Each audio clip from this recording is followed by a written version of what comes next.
Hello, this is Z3D, and in this video I am modeling a Lowpoly demon Huntress, but before we start let me tell you how I made this animation in just a few clicks and some tweaking with the help of an amazing AI. For that we need a reference video, and I got my reference video from this YouTube channel. After downloading the video, I fed it to the AI called Quick Magic AI. Then cut out the part we need and drag the Maximo output format and select the functions we need from here, and click on Generate Now. It will take some time to finish the motion tracking. After it's done we can download our animation from here and extract our file here. Then just import the FBX file in our blend file. As you can see it works fine, we just need to tweak our model a little bit, since it's not in a T-pose.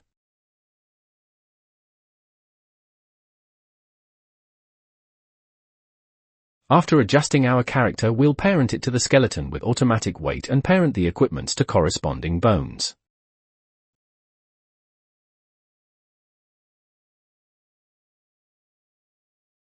Our animation is ready. If you want to do the same you can sign up at Quick Magic AI with link in the description. If you sign up with link in the description you will get 60 V coins in your account automatically. Thank you. Happy modeling.